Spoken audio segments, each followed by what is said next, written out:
appreciate you. Yeah, you bet, man. Hey, you guys, that's Brian, and Brian's about to head out, which means we're gonna go work on the Miata. He's got a, it's kind of like a Miata. It's just bigger. it's a lot bigger. 6'5" size, Yeah. Miata.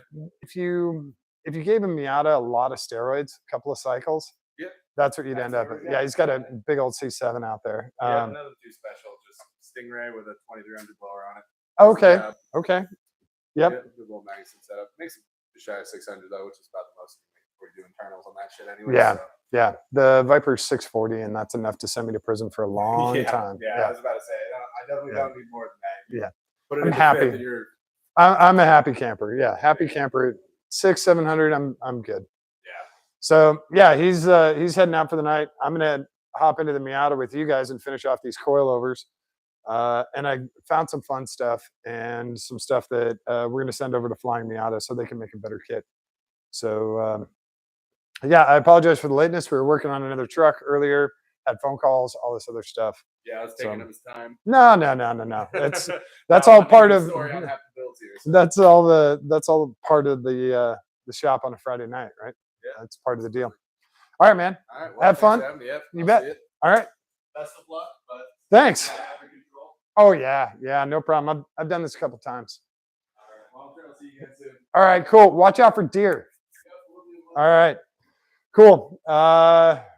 Still got our coils. I have the other side done. So we just have the 2 coils left. But I wanted to show you guys a couple of things with these in particular. The top hats on these have a nut and what's called a jam nut. And this is a thinner nut that's used to lock the first nut in place so that it can't unthread. So normally on coilovers that you see a nylock nut, which has a nylon insert and prevents it from vibrating loose. So on these guys, they use a 2-nut setup, which is okay. There's nothing wrong with it. But, oh, that thing sounds really mean when it's leaving. So there's nothing wrong with doing the jam nut setup. It's just a different way to do it. But in the instructions, they don't tell you to use any Loctite or any kind of thread locker on the jam nut, which you will need to do. Otherwise, this will vibrate off. And number one, it can loosen your top hat. But also number two, this can drop down in your car and in between body panels, and it's just going to rattle around when you're doing autocross or bouncing around on the highway or whatever. And you don't want that. So add a little bit of thread locker to the threads, and I'm going to do that. I'm going to show you guys on the back on this side how I'm doing that. But first, oh, we got comments already. Who's here? Hey, Liz. Yep, more Miata fun. Definitely more Miata fun. And another thing on the Flying Miata stuff, definitely preset your rears, your rear height. I believe it's 4.5 inches from the center to the bottom of this ring. And then on this, I believe it's 8 inches from the center. But this spring will still be loose. This one will not be tight. For the rear, we're going to have to use the car to get in here to get our stuff on there. And that was very difficult on the other side, and I'll show you why. On the driver's side, because we have the fuel filler and vent tube in the way, and also because of where these guys are. You saw the other night, they're actually in a pocket inside the trunk. So that's why they're a little bit difficult to get to. And these guys, you can set, like I can set the height on this, no problem. You have to hold it with a 7mm wrench, and then you turn it with a 16mm or a 5/8 and set this height. What you want to do is you want to have the jam nut the same height as the top of this, as the top of the stud. So this guy has to go down a little bit further, not too much. But we'll do that once he's in the car. The one thing the Miata kit, or the Flying Miata kit, did not include were new studs or new bolts for the flange bolts for the top hats. I thought that would have been included in the kit, but it was not.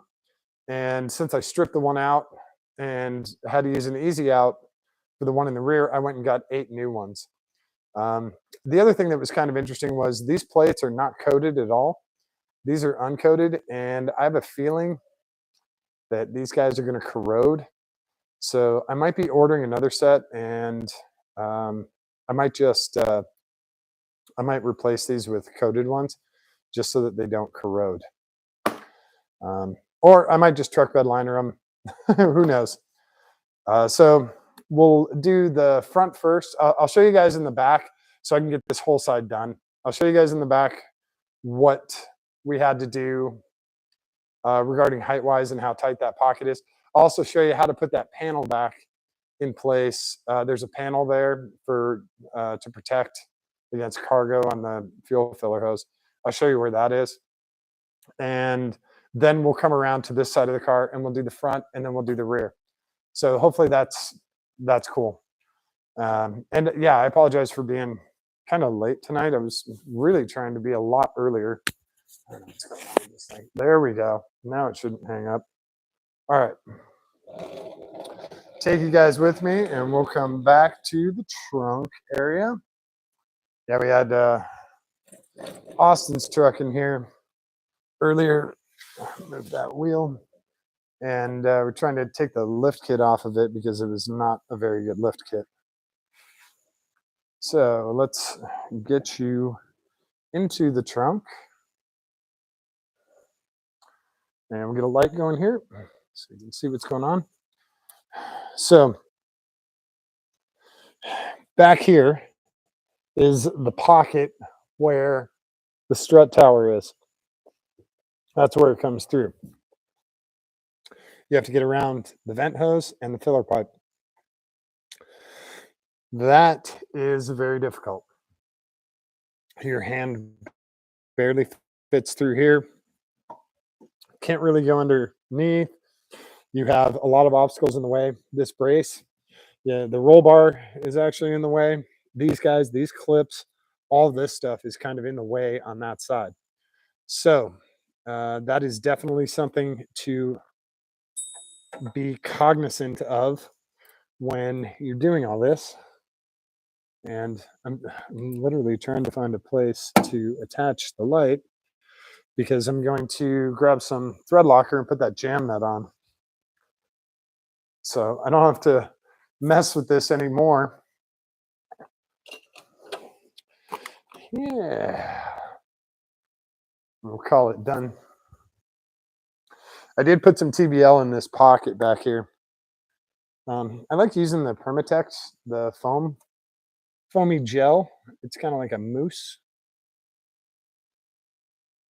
And again, a little bit of this goes a very, very long way. Does not take much. And I'm going to try and do this with my right hand. So I'm going to scoot you guys over on this side. See if I can get the light in there so I can see what I'm doing.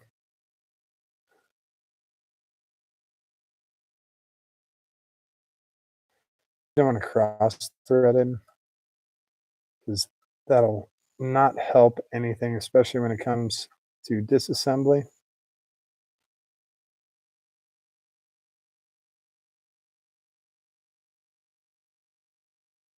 There you go. Threads on there very nicely. Clean off the excess from the top. And I have my little stubby wrench here. So I'm going to give him a little cranker with my stubby. And there we go. Not sure if you guys can see him back there, but he is happy and installed.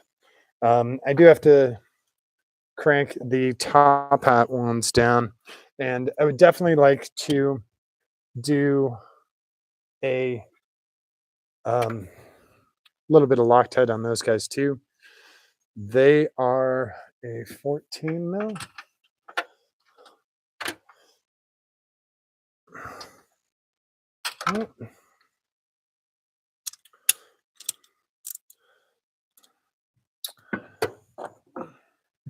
See, this is why it's difficult. There's no good way to get in here to get this thing. You can't really use an extension.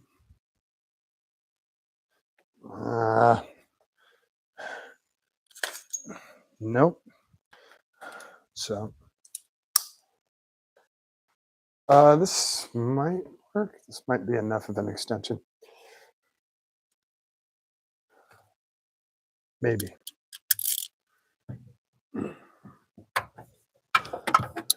There's just no way to get your hands in here.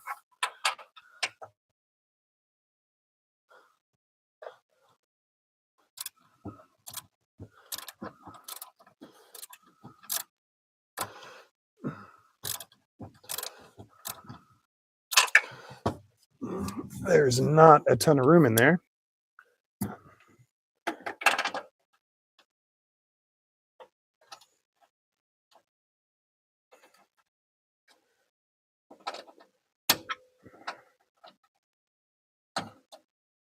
That's the nice part about a universal joint adapter is you can kind of use it as a wrench. You can get grip on it that way. So I'm going to spin this guy up.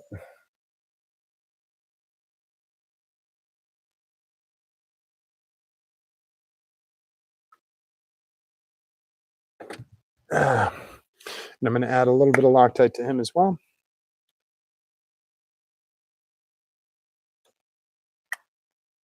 I don't know if you guys can see that. That's just barely any. Be very careful because you can lose one of these guys down there. And then you got to play the magnet game and see if you can find it between the body panel and the frame panel.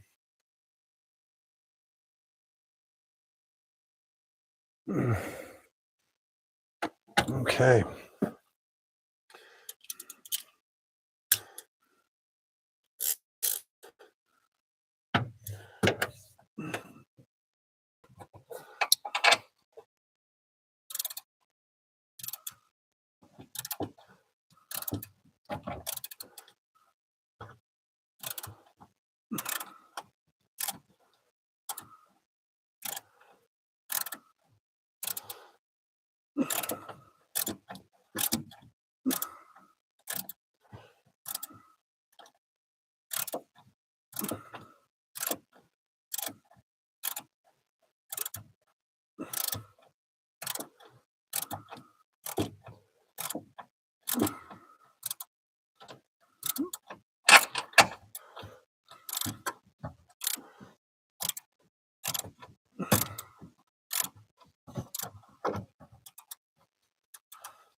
Ay, ay.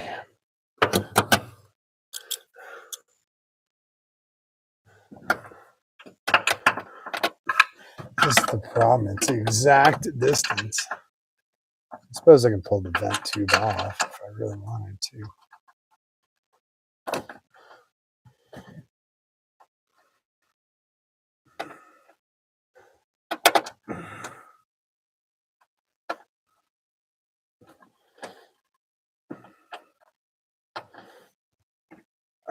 Come on.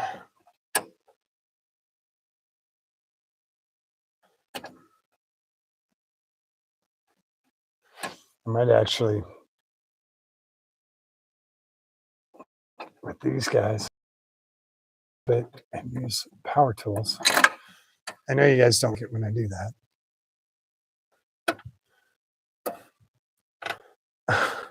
My watch band grabs every single time.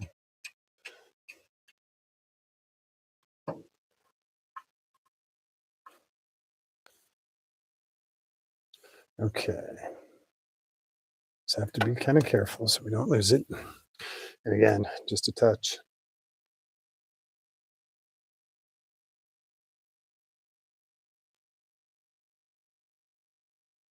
Does not take much. I love the smell of Loctite. I don't know if you guys do too. I think Thread Locker smells really, really good. Maybe I'm weird. Am I weird for liking the smell of Loctite?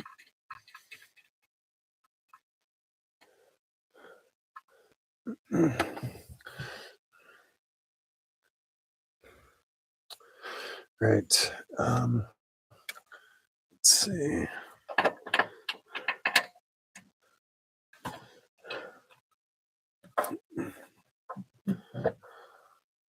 Wondering if I can come between here. That might work a little bit better.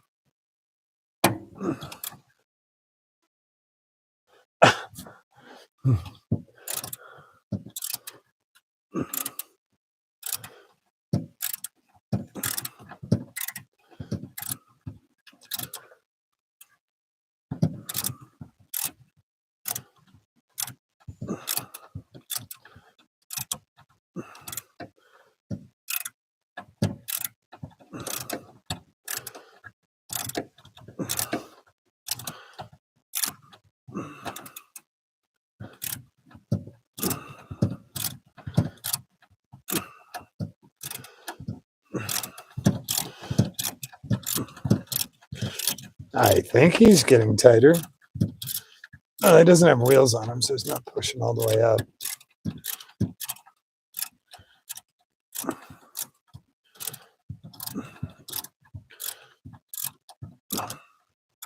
So technically, we're just bringing him all the way up now.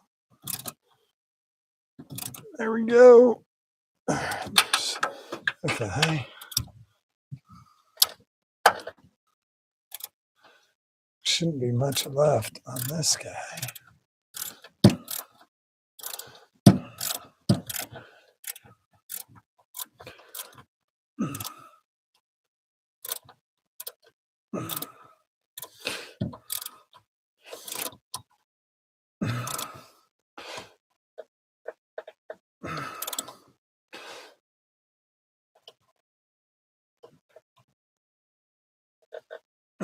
Okay.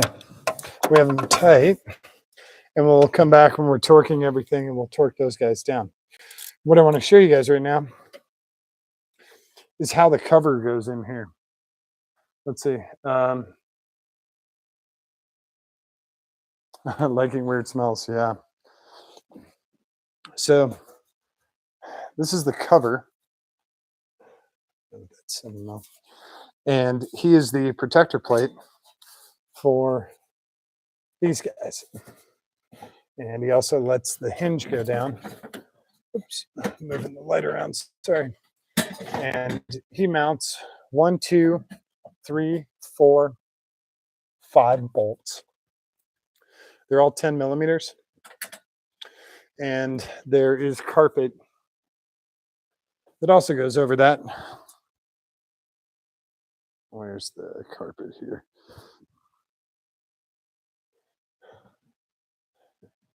And this gives you that nice carpeted look. And the carpet just has these push pins. You just pull out the inside with your fingernails or a puller, then pull the whole thing out. And there's, I don't know, 5 or 6 of those, 4 maybe.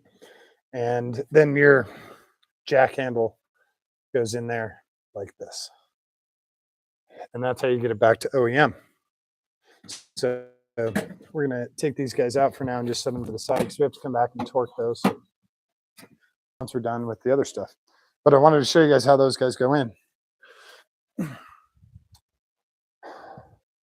So yeah, we have our gap on the other side here, which is going to be a little bit easier to work with on that side.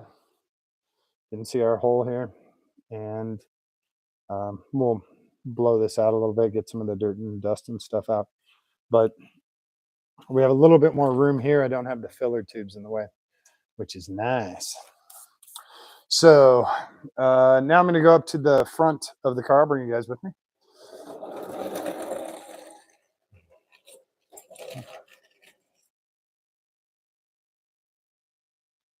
And we'll just come over.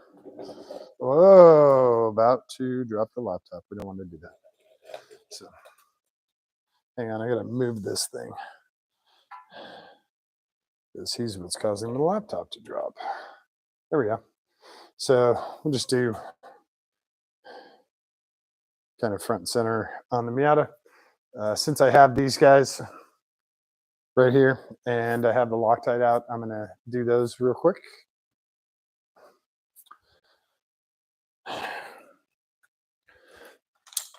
And I am going to use power tools on them, sorry. Of course, come here, buddy. And my recommendation is to use deep wall sockets. You can use chrome if you want, but you need to use deep wall, the taller sockets. They are going to be important because the studs are usually longer for all of these guys. So I just need a short extension on this. We're going to get a little ratchet sound, so I apologize.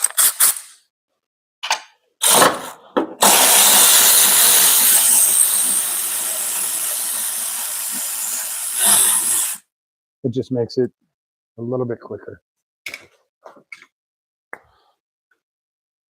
Again, just a little drop in here.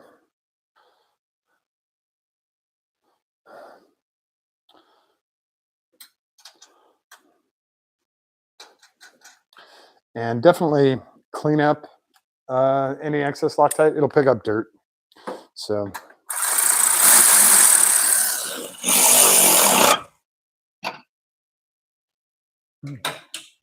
the excess stuff on the tip there, and wipe it off and put it on your shop shorts.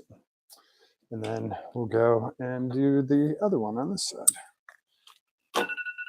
Whoops.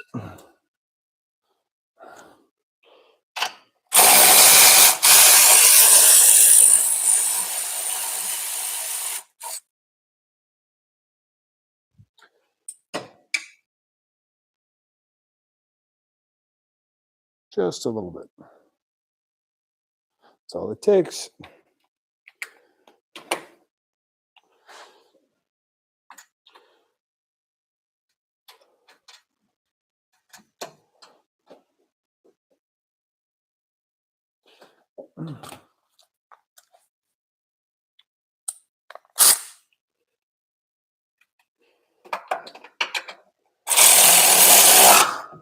Okay.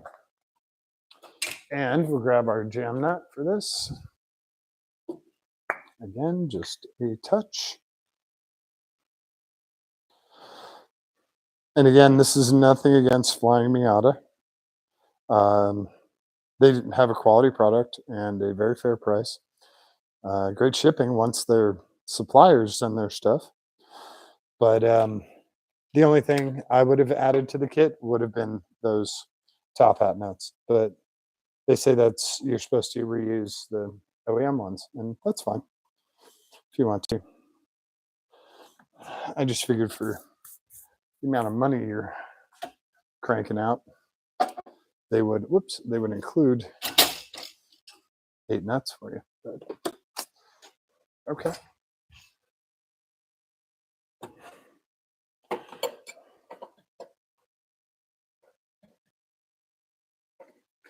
This is the most difficult problem, is finding room to lock that thing down.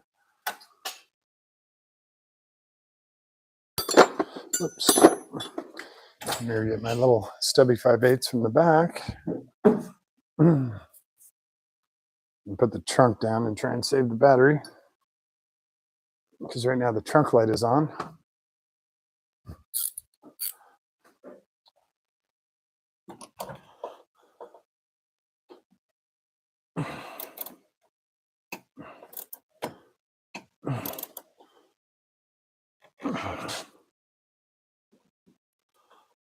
Okay. So that jam nut now sits flush with the top of the strut, which is pretty nice. It's a very nice way to do that. Oh. This side is done and Loctited. They need to be torqued. We'll check all the torque when we're finishing up. So we'll bring our Loctite over here and our wrench and our 14. Put this stuff back. All right. You guys are ready to go under the car? Yeah? Okay. Let's raise this up.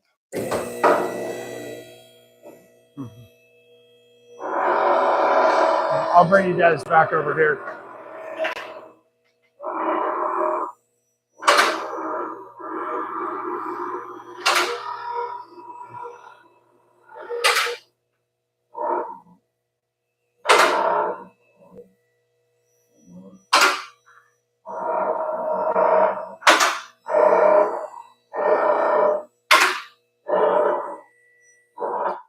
So, I have to do a bathroom break here in a minute.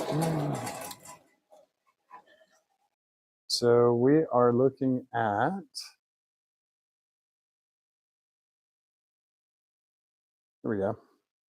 Let me grab a light. This guy is needing to be charged. Oh, this one fell down while I was charging. Let's get him charging. And check this guy. He is red. So he needs charged. Get some of these guys on charge. Huh.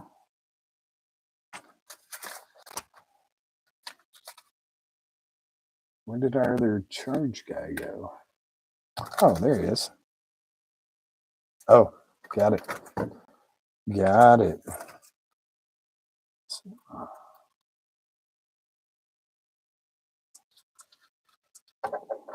Okay. There you go. He's on charge too. Okay, good. Yeah, so what were the numbers on these? I'm trying to remember. It was 8.5 and 4. Yeah. 8.5 and 4. Okay. Where did my light go? This guy was good. But this guy doesn't flex on her. Maybe he does. Kind of. Not really. I don't have. He's not going to stick to anything here. Okay. So this is obviously where the strut's going to go. We're going to clean this up. And again, I did the little plastic piece just to prevent corrosion and water damage, whatever. This top hat is ambidextrous, so you can go on like this or like this. It doesn't really matter. There's no specific way. But with these guys, you definitely want this towards the wheel, towards the outside of the car. If you put it towards the inside of the car, he's angled and he's very difficult to get to. It's more important for the rear because the rears are actually offset. These are threaded inserts for if you have a OEM brake line or a speed sensor. If you want to, you can really cut them off, but just leave them on there. The springs are set up, and I have this height from the bottom of the main ring to this is 8.5, and that's how he's set up. Now, I'm going to sort of set this guy in here, how I want him to go, if he will go, maybe.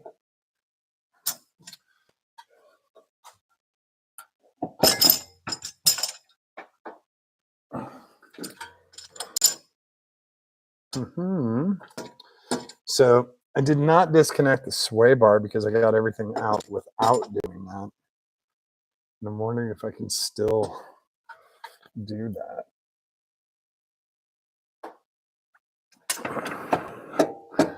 Oh, he's so close.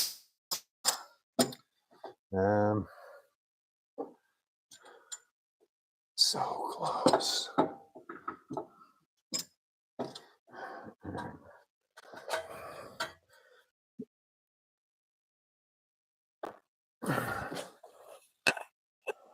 The other problem is I have the other strut already mounted.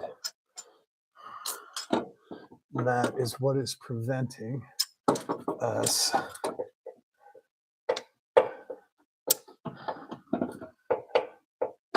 from going into where we need to go. Oh, he's so close. He's so close. Just push up on the strut. I'm glad I loosened the strut. So I compressed the strut versus trying to pull down on this. I have the strut set on the loosest setting, and he pushed together so that I could slip it inside the mounting on the lower control arm. The mounting for the lower control arm, again, I'm not getting paid for this. I'm not sponsored. I use this stuff, corrosion inhibitor, especially for exposed metal parts like this. And he's just going to help save him.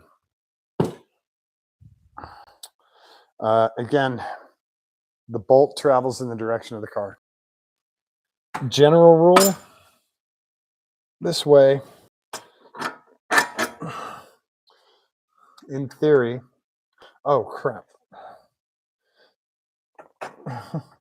If the nut falls off, the car is still under, the bolt is staying because the car is still under pressure, or the bolt's still under pressure from the front. So our strut is in here. We don't really need to tighten that guy down. Now again, I can pull down on this and just a little bit, and that'll help him line up with that. Now, I can either put a wheel on here and push that up, or yeah, I can actually lift up on this and push this guy up, put a nut on top,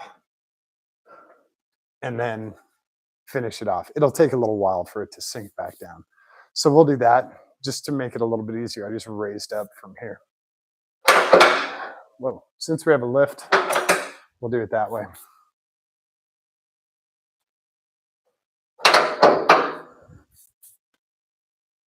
There's about 6 different ways to do this.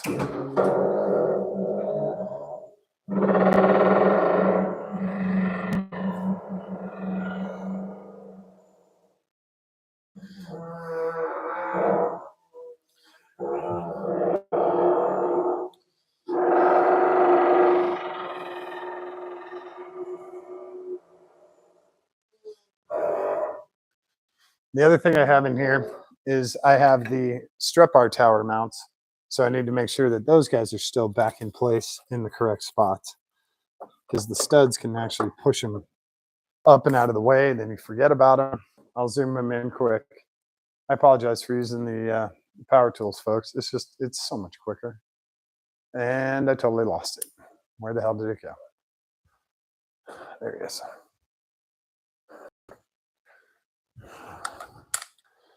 The rears are definitely more difficult on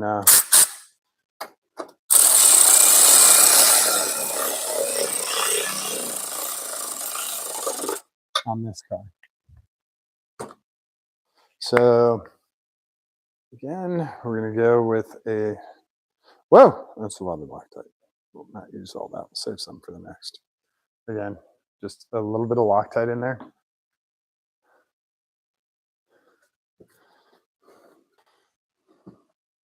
I think he threaded on.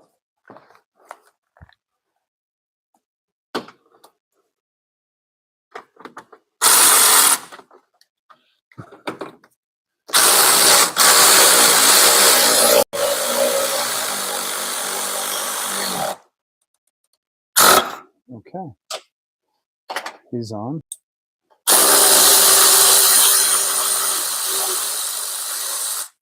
So now we'll Loctite this guy.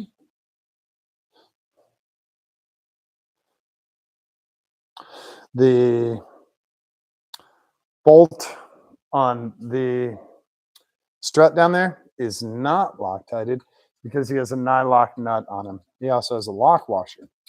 So he kind of has a double down there. So that's why we didn't add Loctite to him.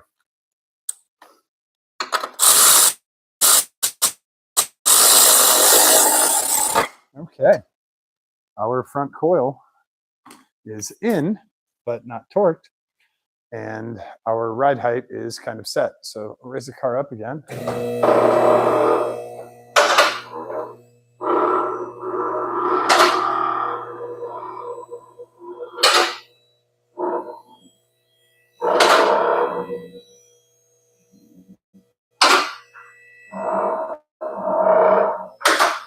And there's our coil. And this spring is going to be loose when you're under full extension. He barely has any right there, but that's totally normal. Under he's going to eventually get snug in there. But right now, with these guys unlocked and with him being fully extended like this, he's going to have some shake in there. That's totally normal. So, what do you guys think? You like that? Is that a pretty nice setup? I wish the springs were black, but that's okay, right? Not a big deal. All right, bathroom break. I will be right back after recycling some Rockstar. All right. Oh,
Okay, I'm almost back. Hang on. I'm coming. Almost there.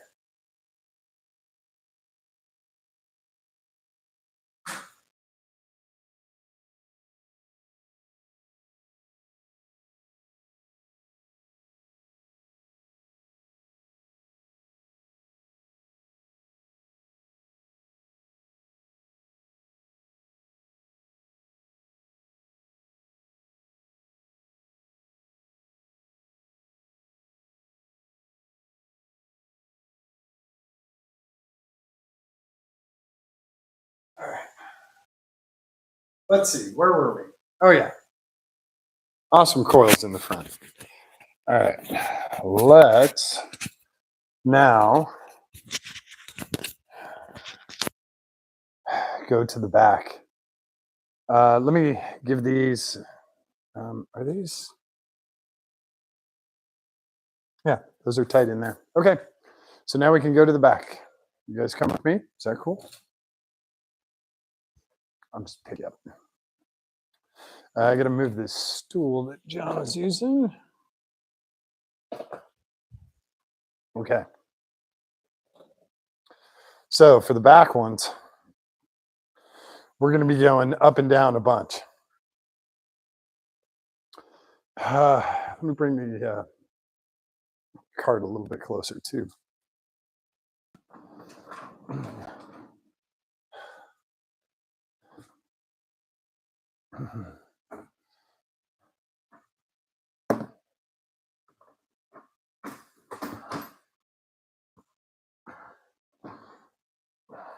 This cart is really heavy. Oh, because there's a ton of stuff on it. I'm like, why is this cart so damn heavy? All right.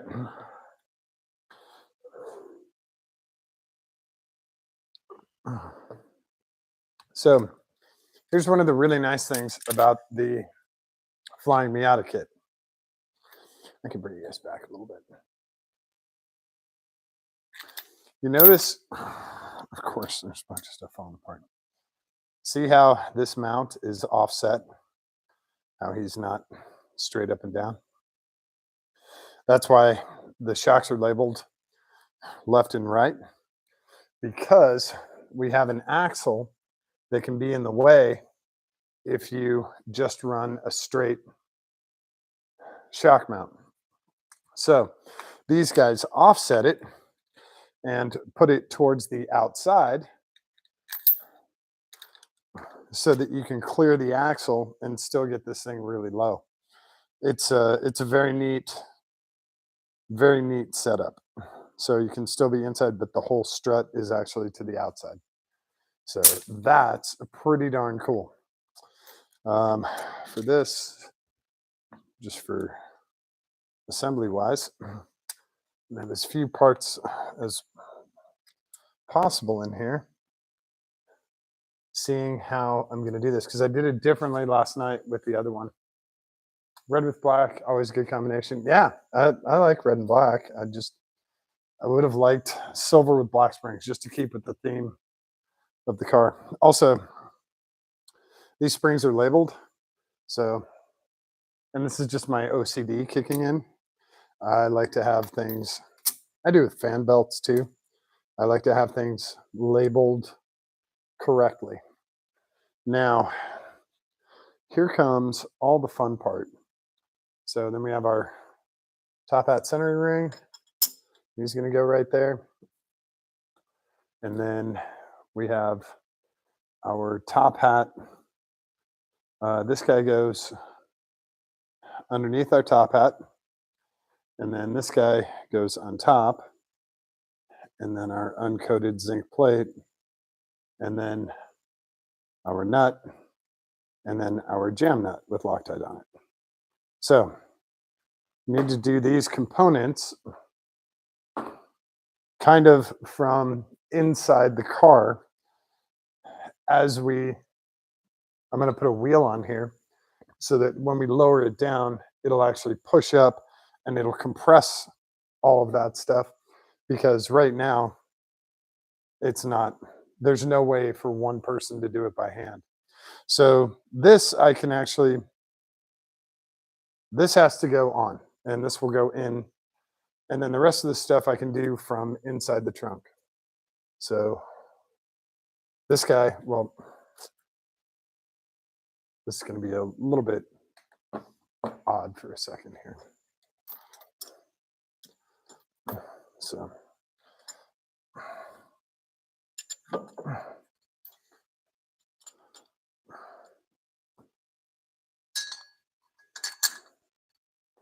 and just so you guys know, the top hat does have a specific shape. So the thicker part goes in the spring. The beveled part is to help the top hat center. Just so you guys know that. So I'm going to put this guy. Of course, I didn't bring a light back here with me. All right. Let's see if I can pop this spring.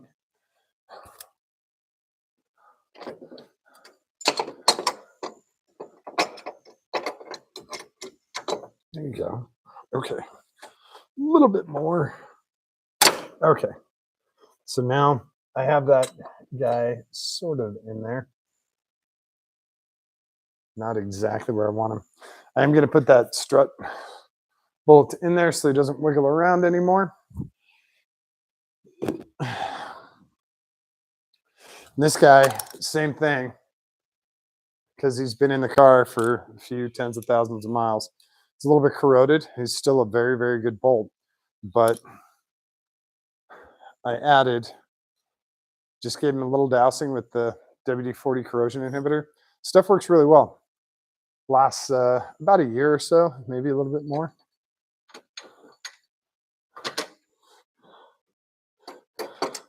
So I'm going to get him lined up and the threads started on the other side.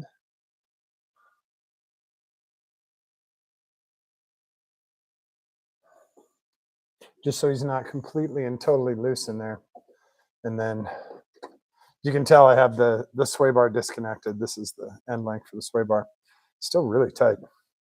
So once we get this installed, I'll pull the sway bar down and we'll get him reattached.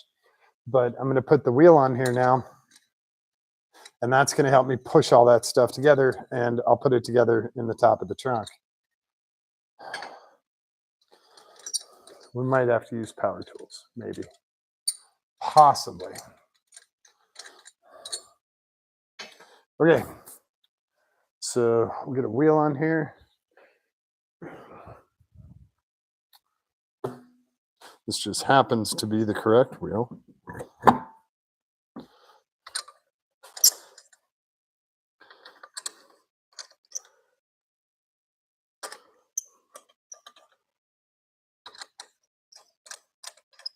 It's going to be so nice to have coils on this thing.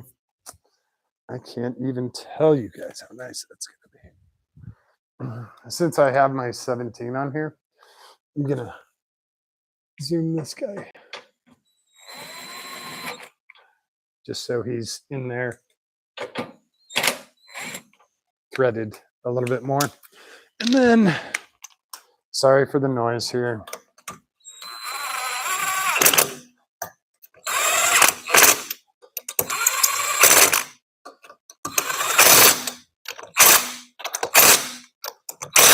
Again, I don't need to torque him because I'm just using him for vertical. I'm not rolling anywhere. What the hell is this? It's like a little piece of blue. It's like a bead. It's a bead from something. Okay, so now we'll bring the car down and hopefully we can line this guy up. Hopefully.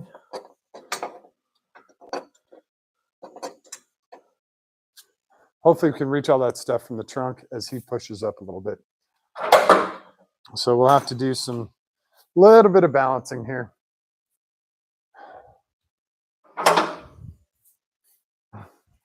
But it was a lot more a lot different on the other side because I had the whole strut assembled. I used the car to assemble it and then I put it in. So I'll move you guys as soon as I get this down.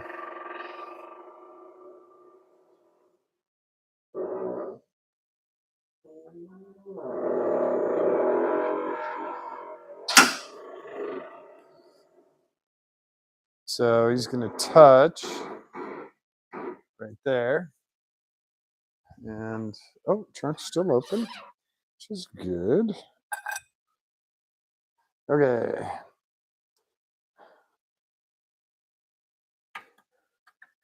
So now I just have to watch this and make sure everything lines up when he comes up. There he goes. There's 2 out of everything. I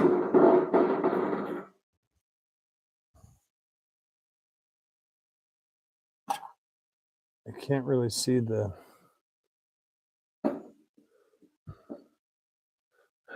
strut. I've got about half an inch before that strut comes poking through.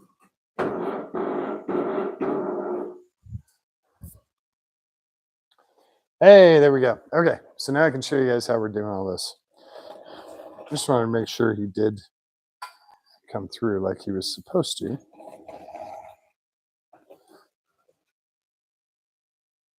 So if we look down in here, we can see the stud is coming through. And I obviously need a lot more stud because I have a rubber bumper and this guy and this guy and this guy.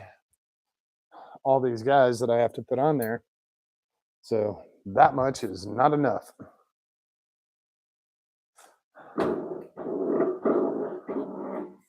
we'll come down a little bit more. And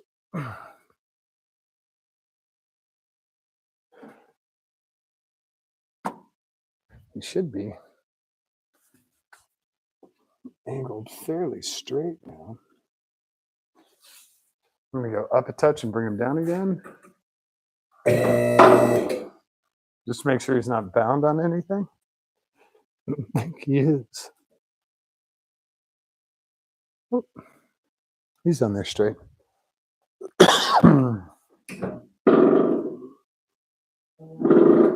What's hard is sometimes it binds on stuff and you don't find out until it springboards and sends stuff flying everywhere. So we are all the way down and still this is the problem with the Flying Miata kit rears. So what you have to do is you have to start these guys off a lot higher than you really want, or a lot lower than you really want to. And then you have to spend a ton of time cranking that height adjustment ring all the way up.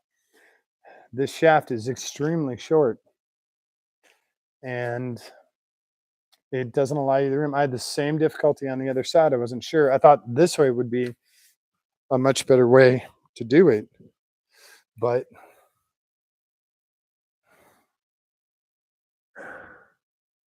he is not. I'm just gonna, for grins, take him up a bit.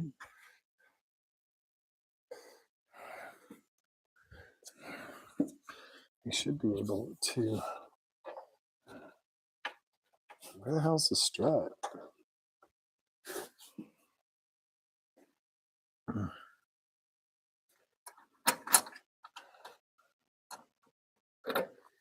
Yeah, there's not a good way to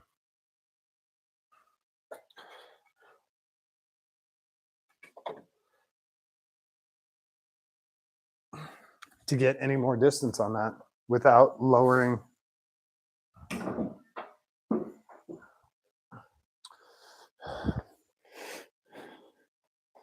I don't have enough distance there. So this part sucks.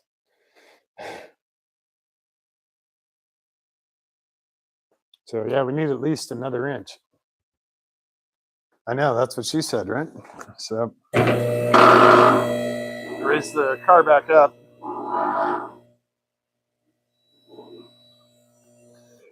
I'm gonna get you guys out of the way because it's gonna bonk into you. And this thing is going to slip right off if I don't. Hang on, I gotta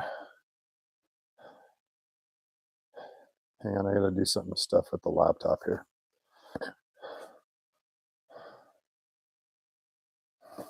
Okay.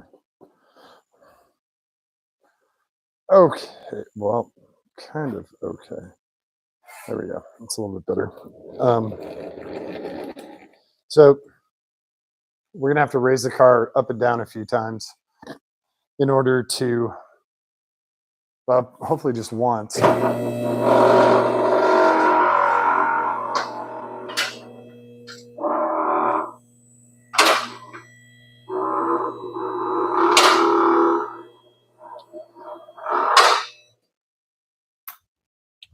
I don't know why they tell you to set that height at 4.5, 4 inches, whatever it is, because you can't. Not on NAs, maybe on NVs. But what you have to do is you have to drop this literally all the way down.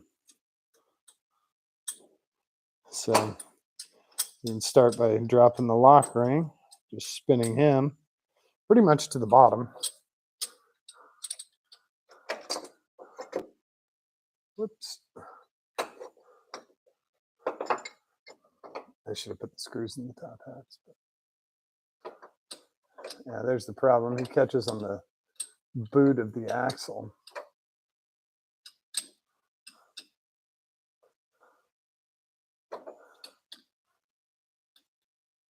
When you get down this low. So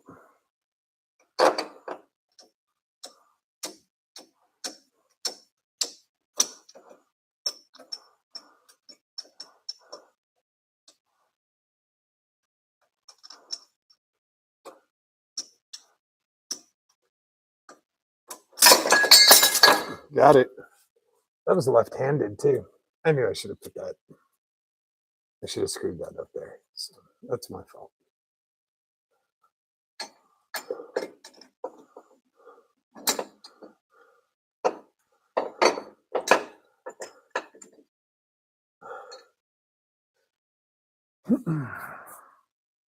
Where'd they go?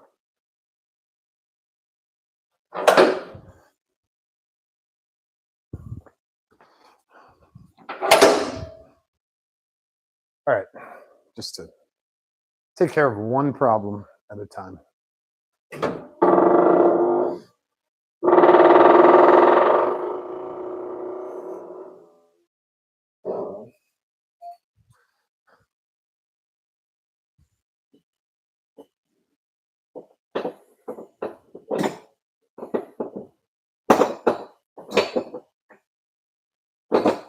Oh, come on.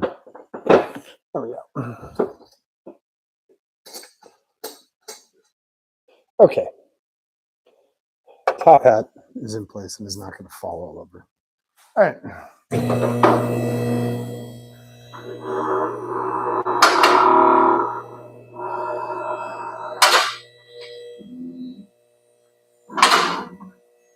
Yeah, so this sucks because we have our boot in the way. As we lower this, I gotta get a light in here for you guys. And then we have to use a wrench because once he's under full pressure, then we have to use a wrench. And that just chews up these anodized rings, which sucks. You really don't want to do that first time out. But they've left you with no choice. This is how you have to do this. So I'll see if I can get away with, no. We'll try it, right? I don't think it's going to be enough.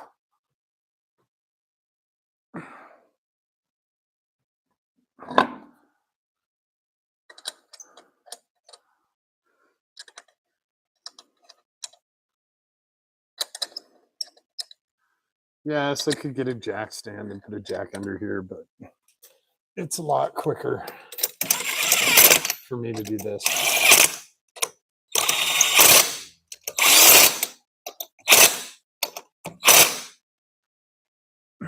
Also, I'm not jacking up suspension components and risking damaging them. All right, let's try this again. Maybe.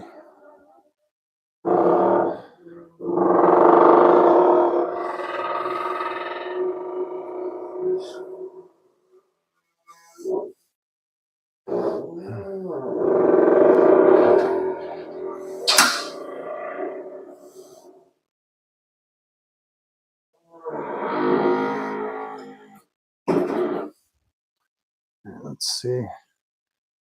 This guy is going to line up. Nope. Okay.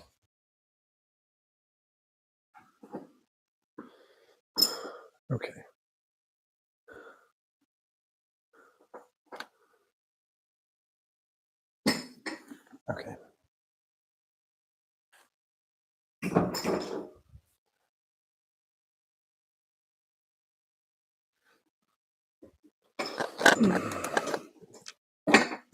Okay.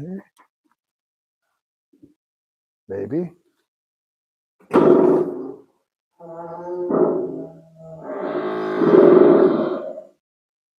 Wow, that's the other problem is that's all the way on the ground. Possibly. Oh, I think a maybe on this. Ooh. I think a maybe.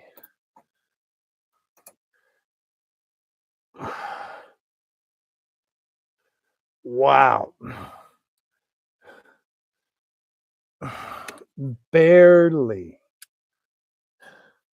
Barely.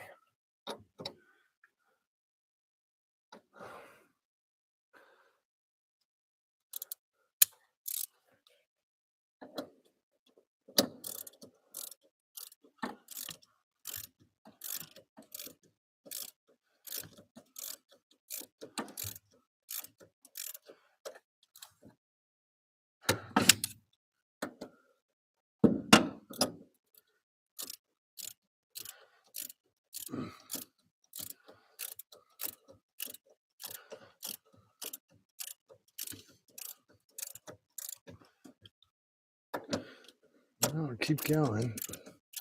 As long as he doesn't spin.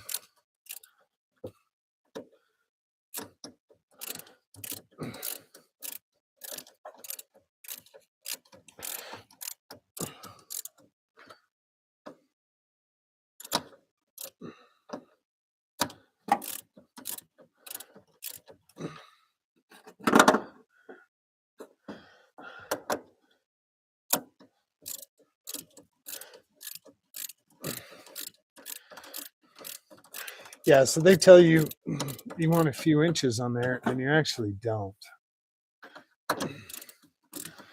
You need to have them almost buried all the way so that you can have this strut poke all the way through. I'm going to go just a touch tighter.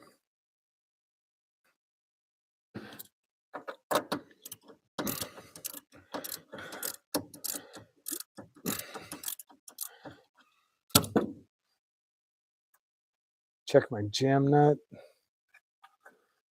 Oh, yeah. Okay. Actually going to try.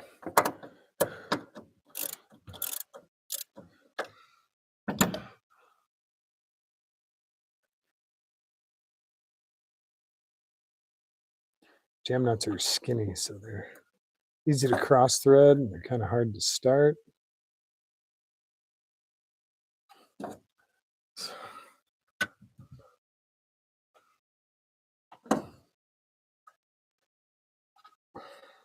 Just a little touch on this guy.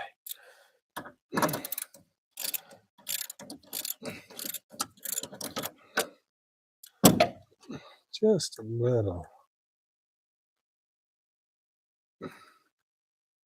Almost there.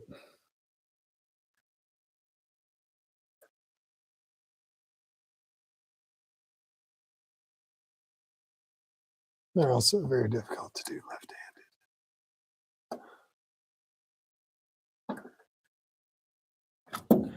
A little bit too far.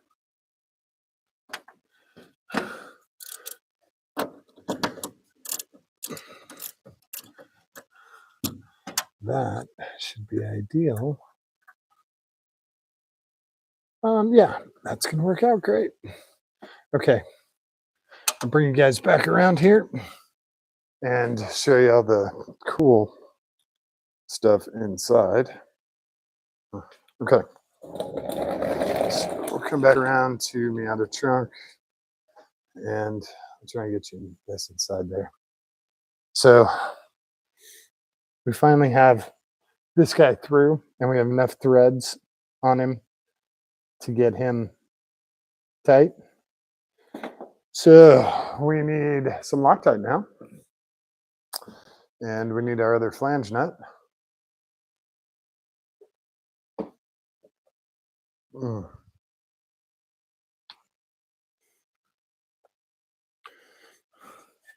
First thing I'm going to do is that flange nut.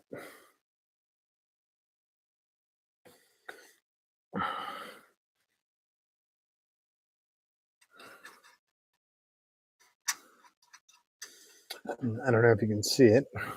There's a little bit of excess blue Loctite, which we don't want. And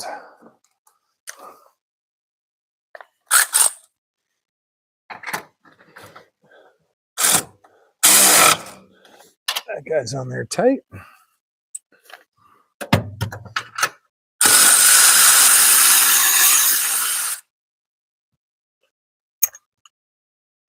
This guy off.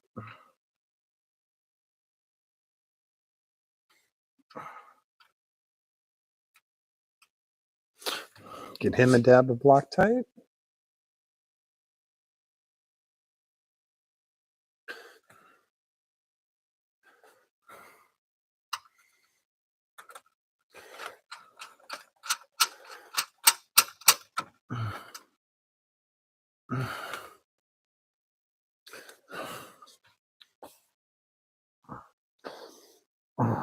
You know what I'm going to do in the back here is I'm going to give him a little spray of TBL.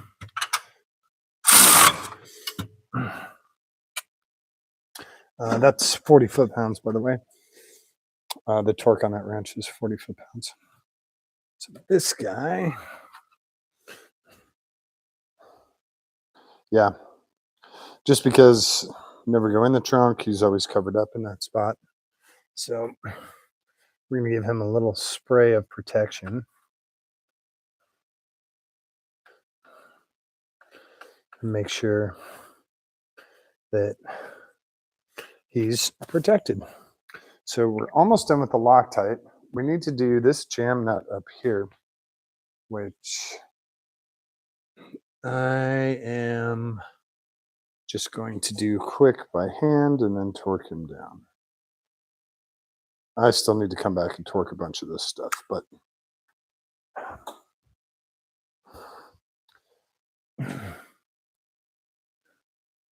so where'd you go? Come back here. You wanted to be on your threads. There we go. Okay.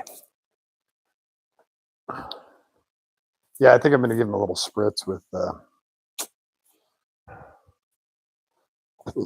some TBL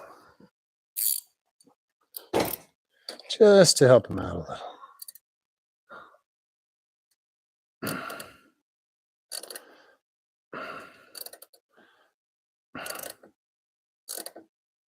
Cool.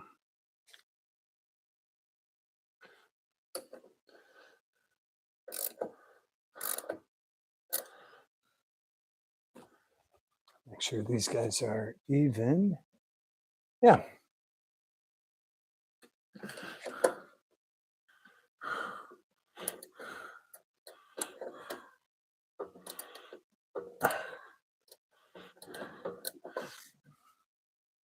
Okay.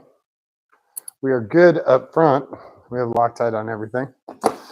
We can throw away these top hat bolts. We're done with those. And these guys got cleaned off. They both got Loctite. Everybody got Loctite back here. So we are done back here. Take our tools out.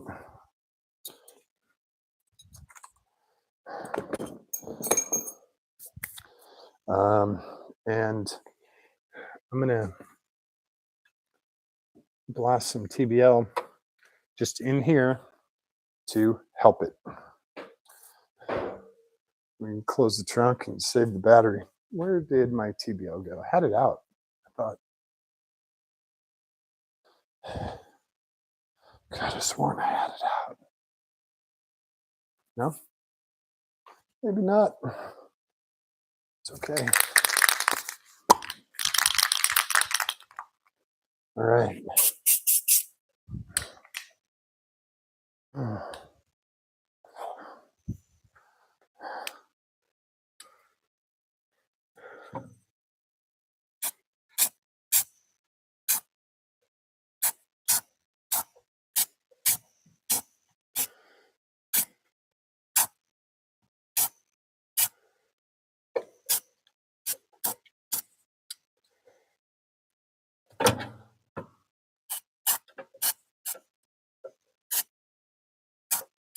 There we go.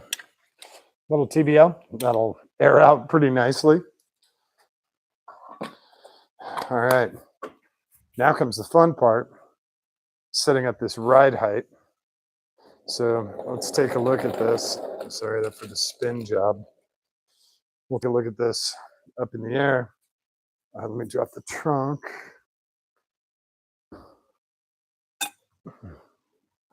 Normally Miata trunks stay open, but this with the Wings West wing on here, he doesn't stay open. You gotta figure out something for that, pneumatic strut or something.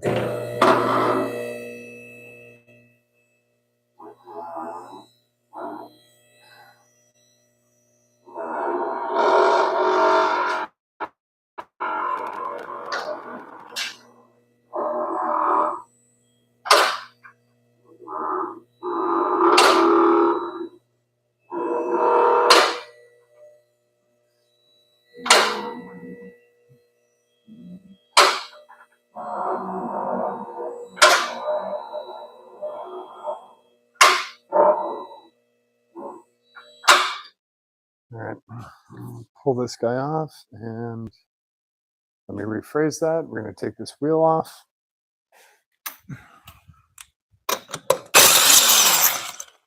Oh, okay.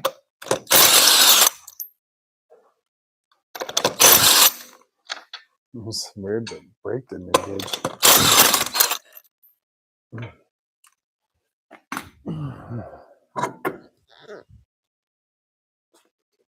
Okay, so now we're going to do the light. I don't have any good place to put this. So I'll try and bring you guys in a little bit better. So right here, we're going to have to adjust this ring. Now he's totally under pressure, and as you can see, he's up against the boot, very close to the axle. So we have to raise this up to about here. So it's going to take a bunch of turns to get it to go up that high, because we have our regular spring, which is under tension now. We have our helper spring, which is under tension. It's going to take a few turns to get that. We have to go from the center of this bolt to the bottom of this ring. We have to go 4 inches. I think it's 4 inches. I got to double check that. But that's where the part of this install is difficult, because you're going to chew this up by turning it. And it's just anodized aluminum. And this is cheapo zinc. And it's just going to chunk it up. Yeah, not exactly how you want to do it, but I mean, these are nice. They work fine, but so we want to turn that way.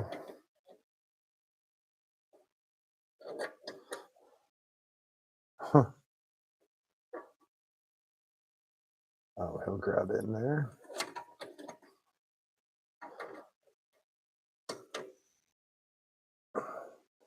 And this is going to take a long time. The locking ring happens to be coming with it, which isn't really necessary. Whoops. Yeah, we're just going to get the locking ring out of the way.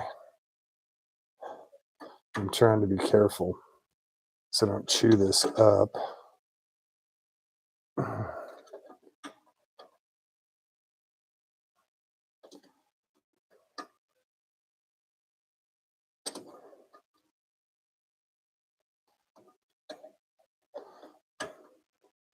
So again, not a terrible kit from Flying Miata, but there's room for improvement.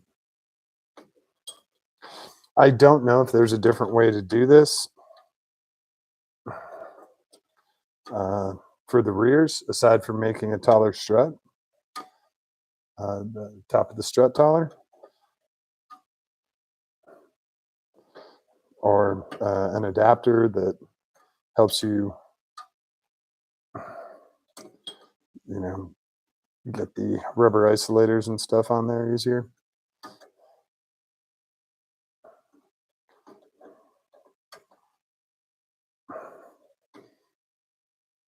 See, I'm trying to be really careful. These things are still getting chewed up.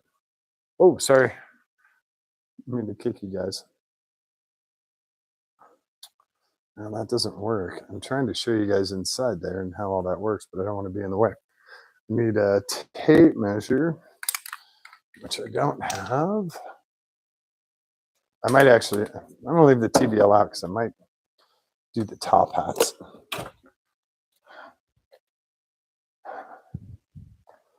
On the front. So let's see how close we are. He's got to be 4 inches and he's just under 3.5. So bunch more turns. Now, see, I got to move you guys backwards and kind of like that. So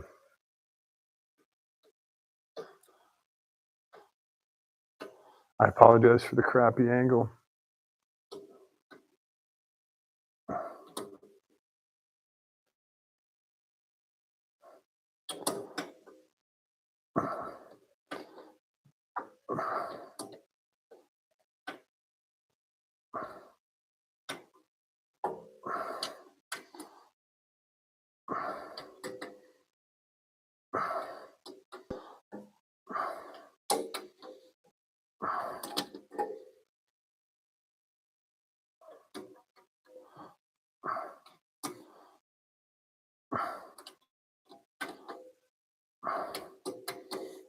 Yeah, once you get enough tension on this helper spring, he starts to turn.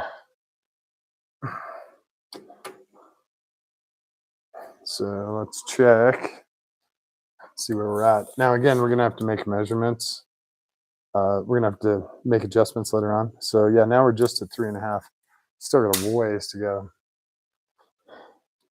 Last night was even worse because I had these guys almost all the way off. There's probably a thread left. And I had to come back all the way up.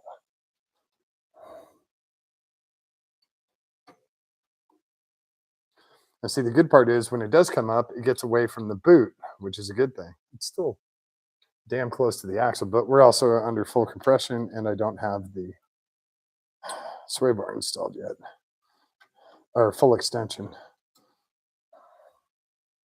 So he should clear the axle boot without issue.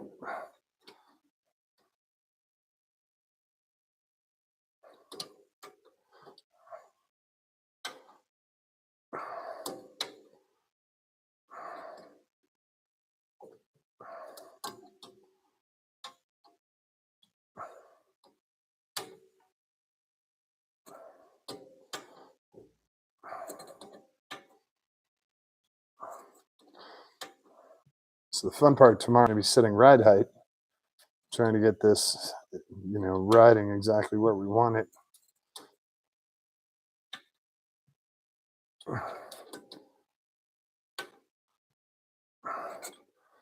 One more and check. Should be pretty close. Getting pretty close. I'm gonna check the other side.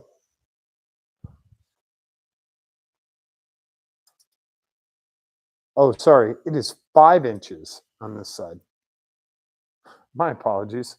We're gonna go way the hell up. Way the hell up. Where did the wrench go? Didn't I just have it?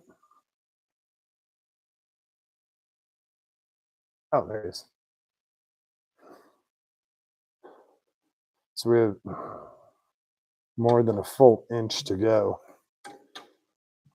I know this is thrilling, right?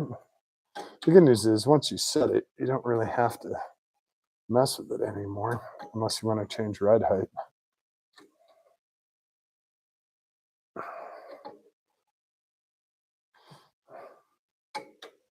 And there's a formula for how many revolutions equals how many millimeters height.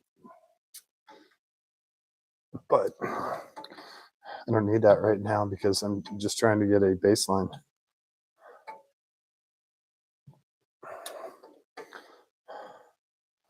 Going from their spec of what standard height is, and I got a feeling it's going to drop.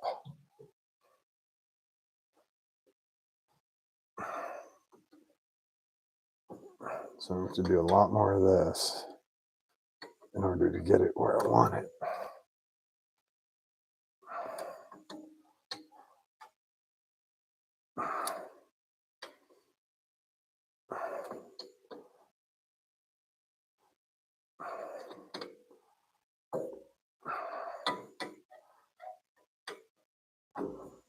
Hey, you want to do cool stuff with race cars? This is part of it. Oh, yeah.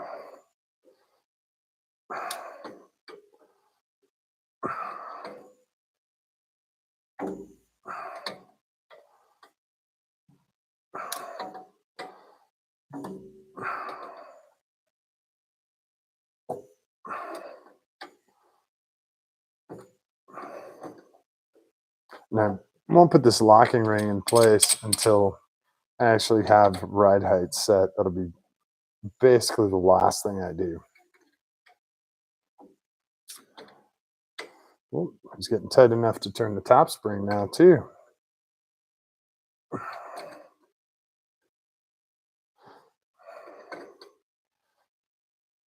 This would be a lot faster if you could pre-assemble, but this system doesn't allow for that. Let's check our height again. See how close we are. 4 3/8. It's a hell of a workout. Getting there.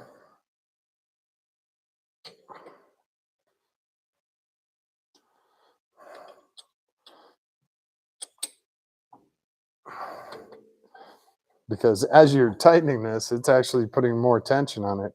It's making it harder to turn, I promise.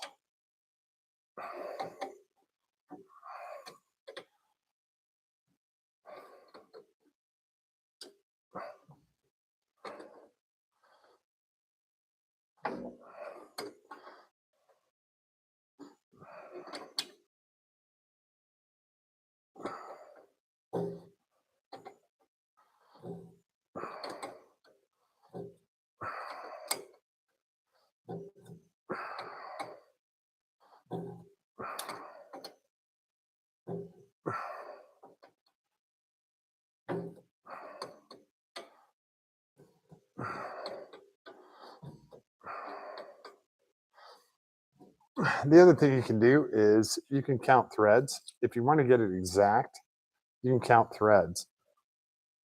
There's another good way to do it. Calipers are obviously the best way. Counting threads works too.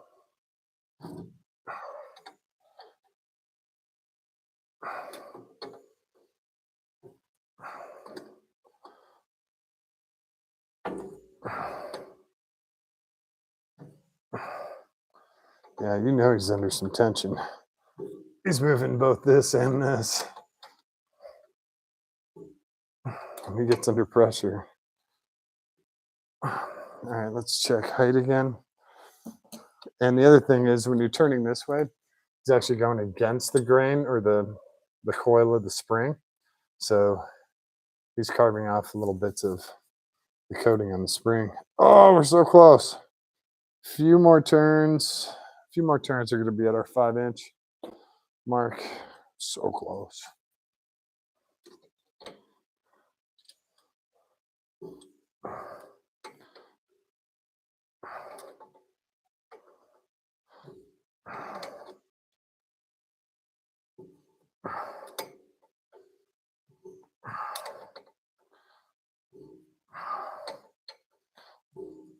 Let's check here.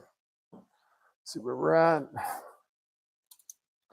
And damn, that looks like 5 to the center. So we're going to call that. And then you can see the clearance difference here. I'll bring you guys around. Now, maybe you can see from there. Now, how do you see that? Okay. You can see the clearance difference that you have here now. I can get my whole finger there. Nowhere near the boot. No problem.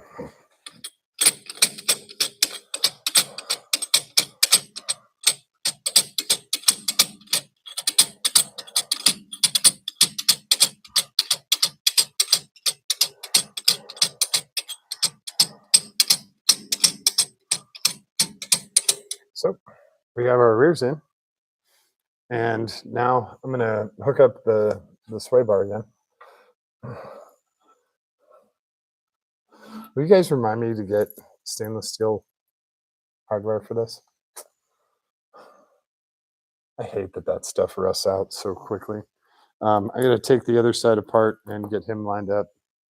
Otherwise, I'm going to be fighting him the whole time. Oh, yeah. Come here, buddy.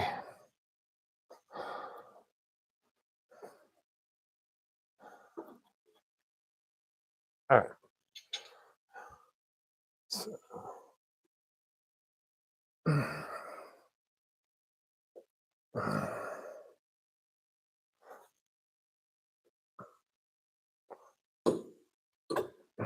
okay, these guys should be pretty close.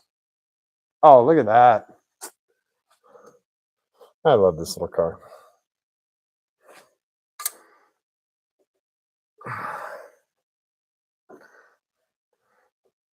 Okay. So where did my bolt go?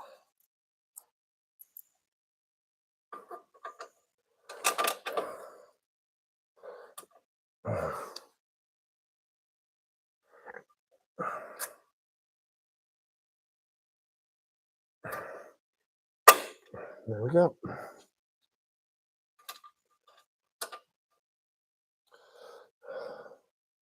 One, I'll go put the other one back in on this side. Maybe. He'll come down a little bit more.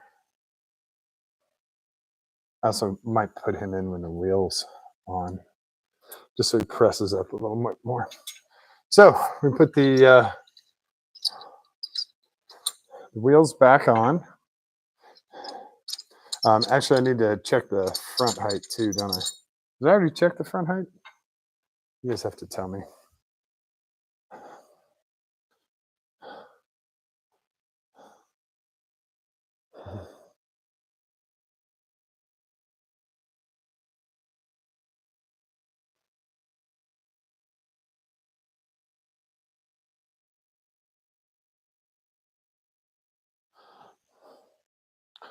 All right.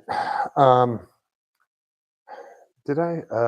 It was it 8.5 up front? Is that right? I think we said it before we put that one in there. 8.5. And I think we set this guy at 8.5. Yeah.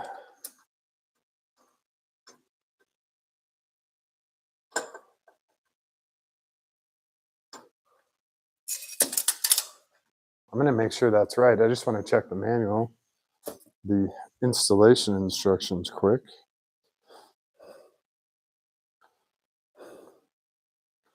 Front is 8.5. So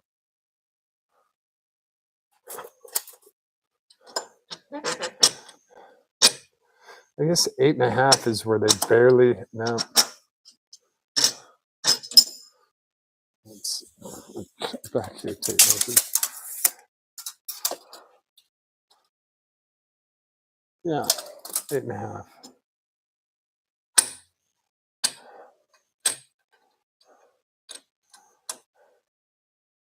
And again, we're going to be adjusting these as well. The odds of this being dead on are pretty slim. So yep, this guy's 8.5 as well. Very, very slim that this is dead on.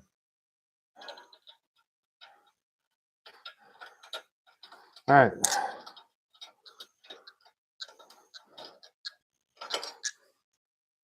So we're going to put the wheels on, and I'm going to move this out of the way so I get through here quicker.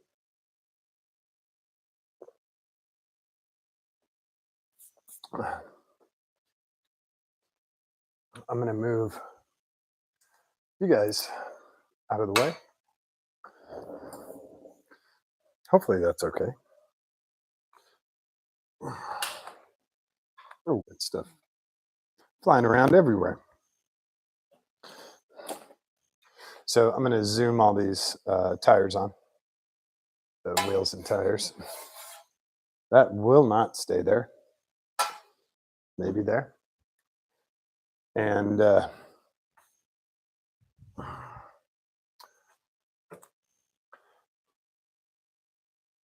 then we can see our base ride height for the first time, or our initial setup ride height.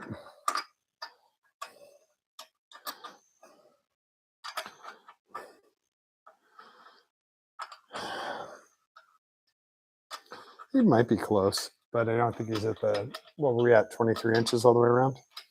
I don't think he's going to be 23. I really don't. Which is my rear? I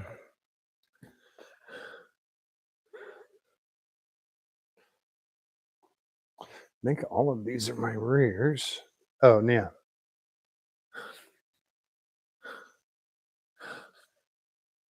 Normally says rotation. Nope, this just says outside. So these can kind of go anywhere.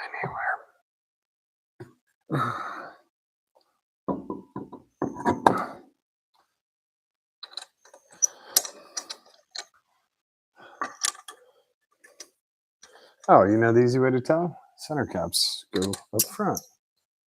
So if it has a center cap, it goes up front. Because I'm missing 2 center caps. Well, I'm not missing. They just got refinished and have not had a chance to get new ones. The old style are extinct. So I'm going to try and get some new ones 3D printed.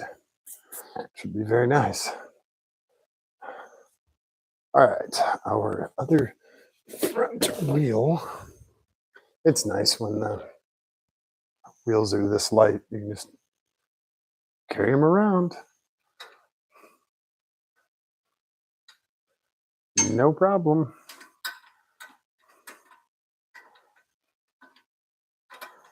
Still holding the wheel because I'm taking the lug nuts off one by one.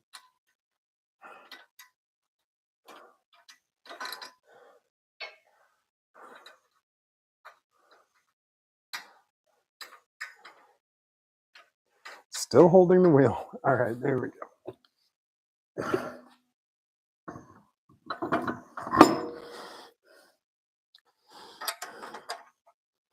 All right. Oh, come back here.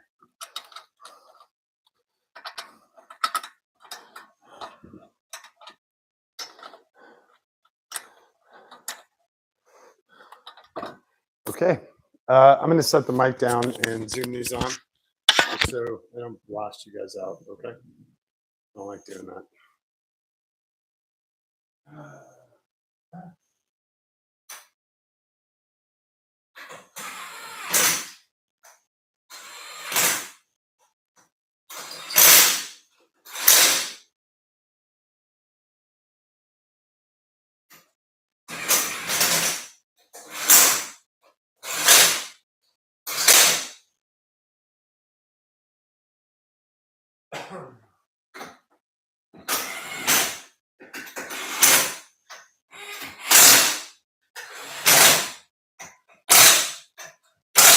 Awesome. It's gonna be so nice.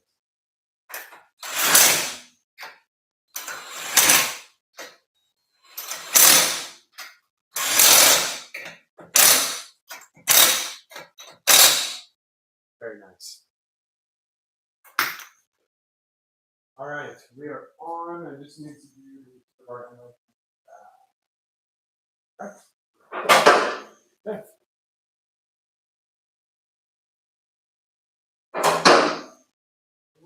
Hey, coming down. Let's check. Let's see where our ride height ends up at.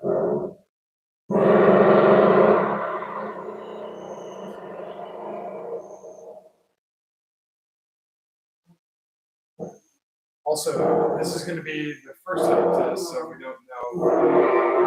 It's going to, it doesn't matter what it is until we're not in. We're going to have to bounce the car. We're going to have to drive it some. Probably put a alignment on it. It's gonna be a little bit before that is set.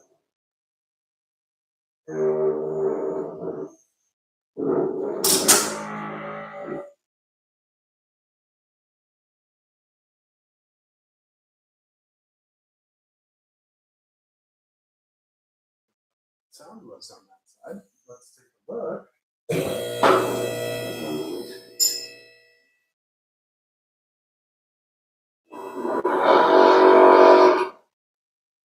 Oh, did it go on the? I thought it came on.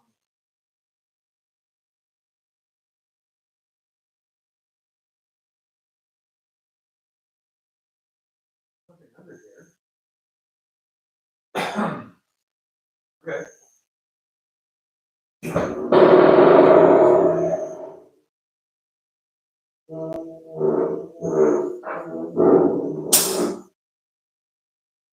Something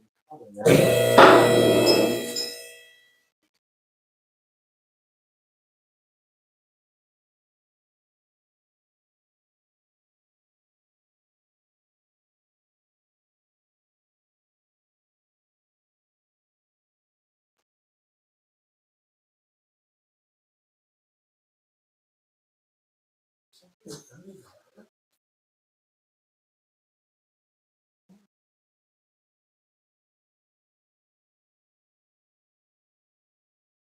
It's something on the lip.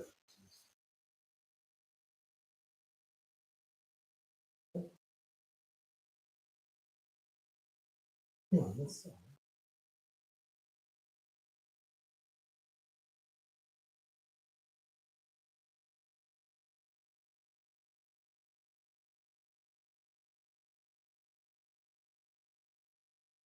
Nothing to remove the tires. This is a weird sound.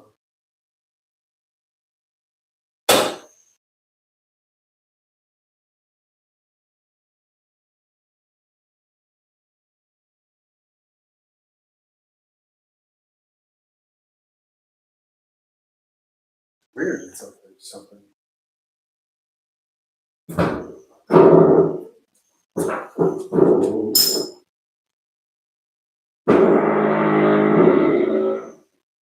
I just figured out what the sound was. It's the springs. Top out over there.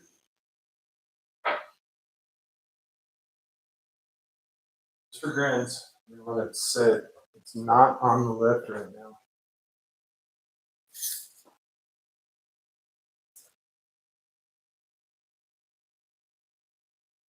We are at 23 and 3/8, but it's actually taller, more than half an inch tall.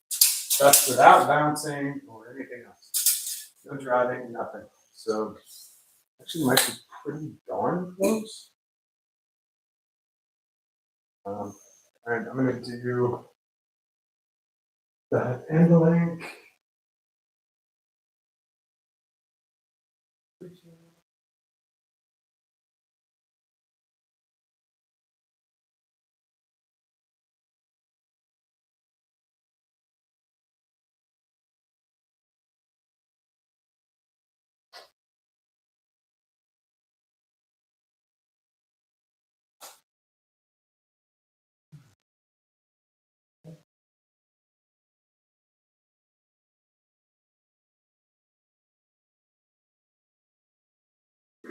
Car.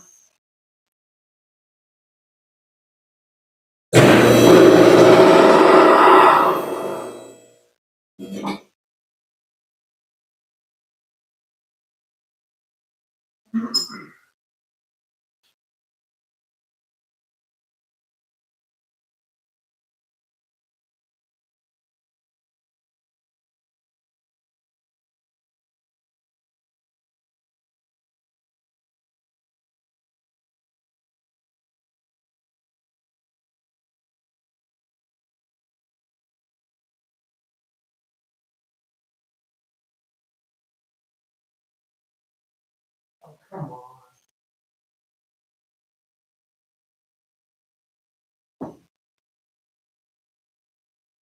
This thing's gonna make me work for it.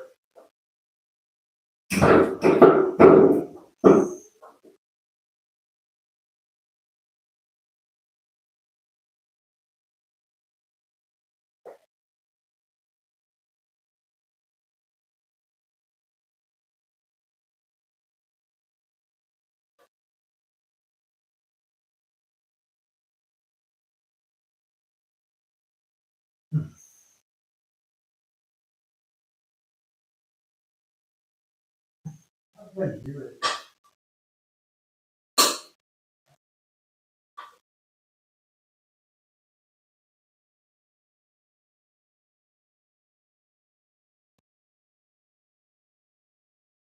Come on.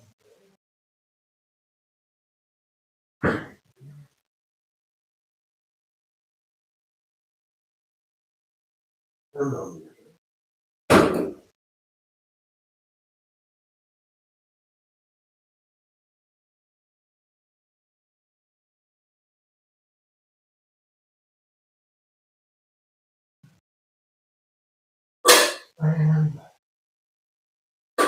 down and in. Okay.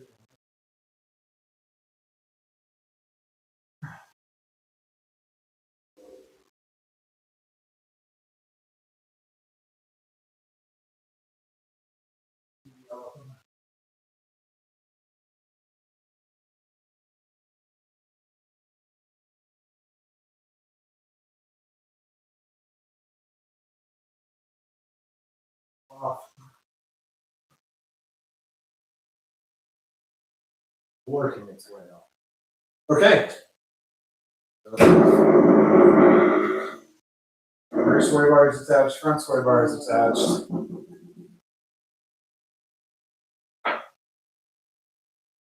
There's some really, really good strength.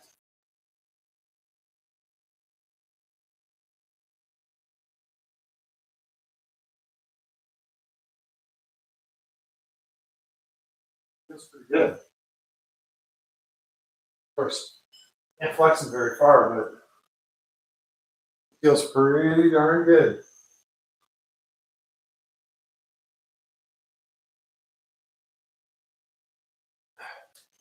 What do you guys think? I know you can't see down that far. Hey, Toyota. Coilovers are in. We are, our original is 20, we'll say 23 inches. We are 23 and 3/8, so we're a little more than half, almost a half inch taller than original. So it'll probably settle around the 23, but I think we're gonna have to go up a little bit. It might go a little bit down. I'm gonna keep it at the spec that Flying Miata gave me, and I'll leave it there until we get some miles on it, until I get some miles on it, and until I wash my hands. Give me a minute here. We get some miles on it, we'll check on it, and make the adjustments.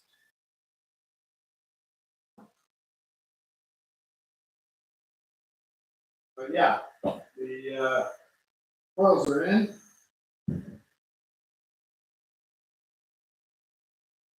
And there's some installation stuff that I think Flying Miata could work on and adapt.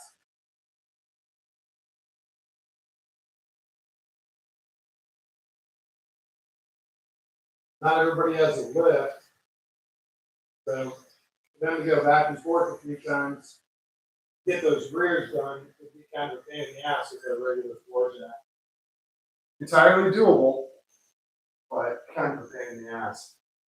So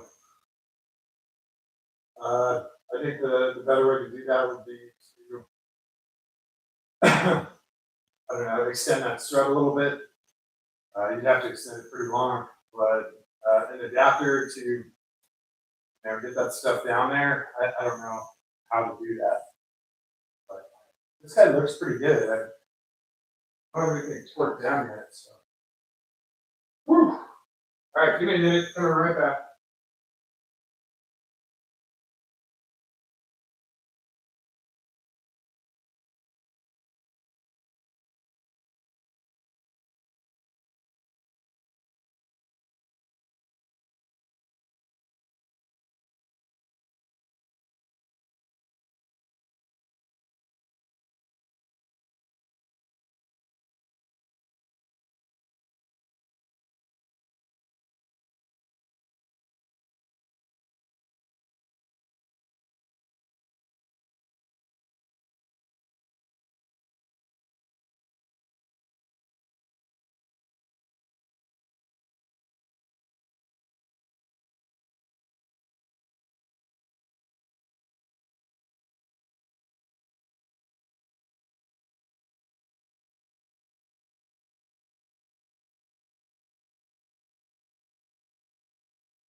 So it's kind of funny.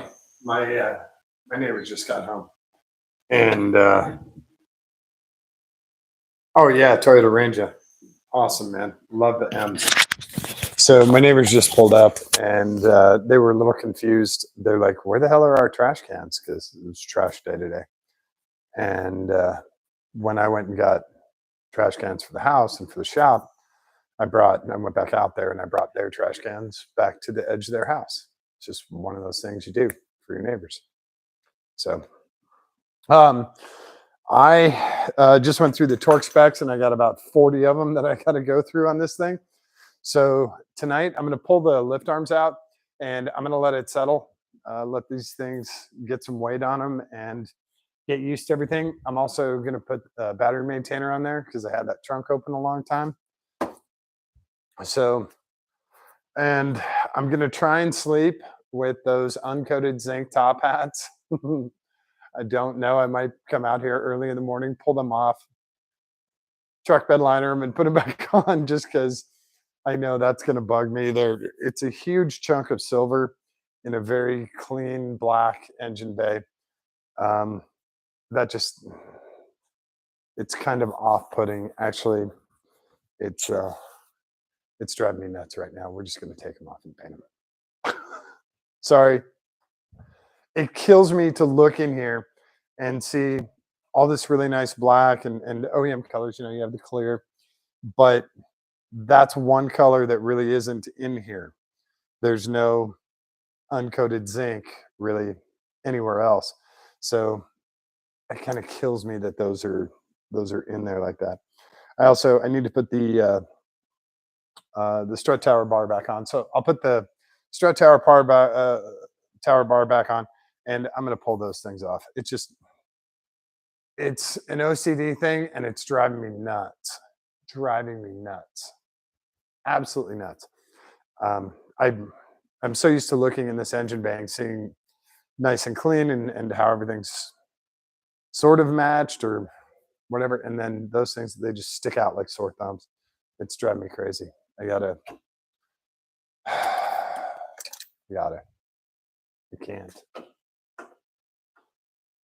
And the good news is the Loctite hasn't really set yet. So I'm gonna use power tools. I'm gonna set you guys down for a second.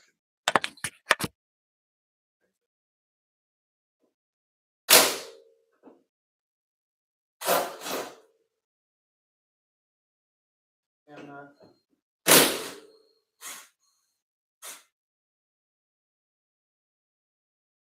okay.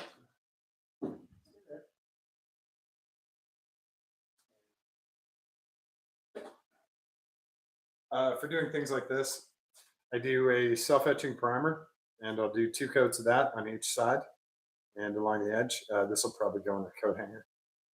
I'll make a little mount for it. It'll get self-etching primer, and then it'll get 2 to 3 coats of TBL. It's really simple. Does not take much.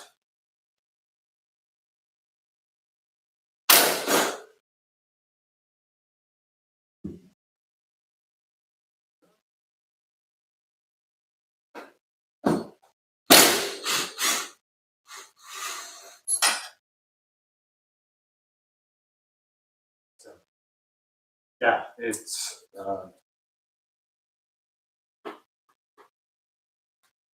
definitely something that's bugging me.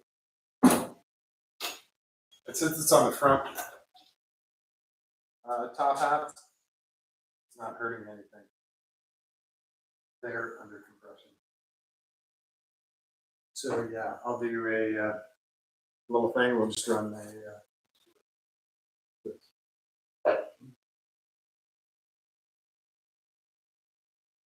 only downside.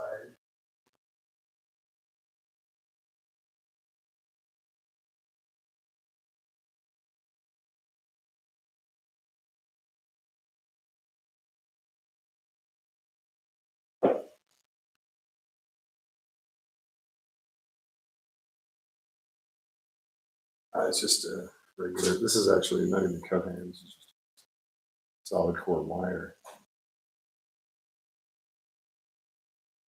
and down like that.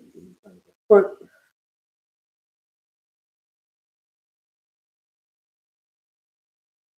that can go on, down, and it actually just hang them. Oh, I know. I can hang them from the.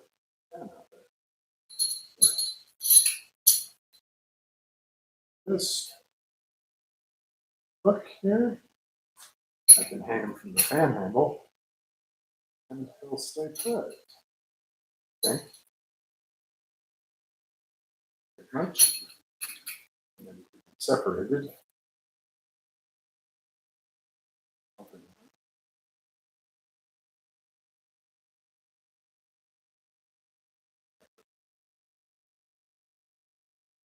Maybe.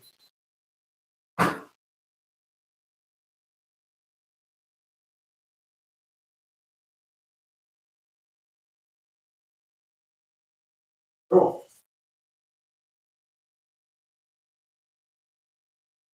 That worked good.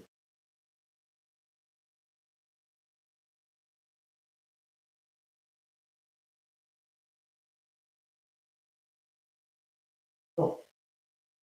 Get some primer on those right now. It's about half an hour between coats of primer.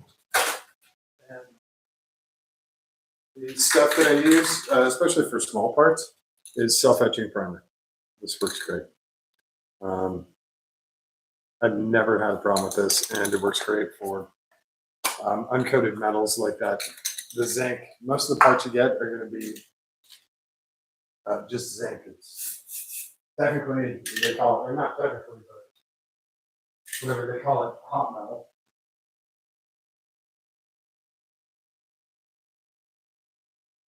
Various metals.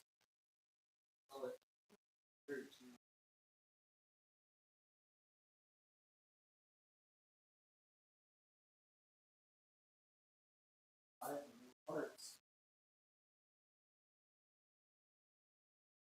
Need to be metal, but they don't need to be very strong, and they don't need to last very long.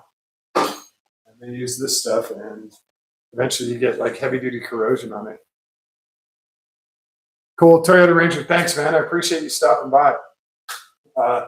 We'll keep going on the Miata. We're almost done with it. Got a few more things to do. And with regards to the nuts, and oh crap, and the studs sticking out. I haven't figured out what I'm going to do with that yet. That might be a something you can do with paint. One of the cool tricks if you're trying to contain paint in a very small area is to use. I thought I had bigness. Yeah.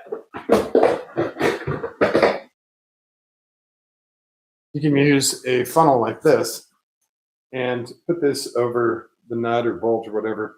Any spray inside here, and that helps contain any of the overspray. So you can use a funnel for that. That works pretty well. That's just a quick thing. Of course, it's not the correct way to do it. You should coat the parts, all that stuff. But it gets the job done. And with TBL, it's really, really durable stuff. Personally, I love using it. So, you know what? I'm going to put the strip bar back on right now. Because we have the card up in here. So, we're going to have to wait on the strip bar. But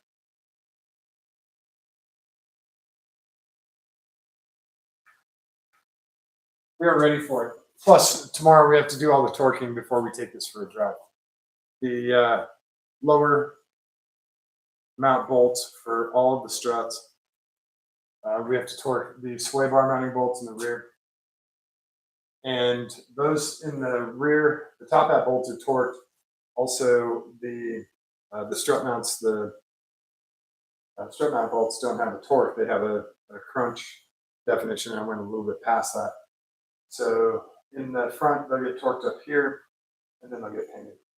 I'll do a touch up with that. Put the top hats back on, and then I'll probably do a touch up on the nuts as well. Once the nut is on there, and once the jam nut is on. It's one of those things. It just put like a super shiny part on there. It really messes stuff up because you're trying to stick with the regular gloss black, the Cerakote, or the natural look, like the tanks or the air filter or whatever. It kind of messes things up. So when you get super bright, shiny, plated stuff, if that's what I was going for, yeah, absolutely.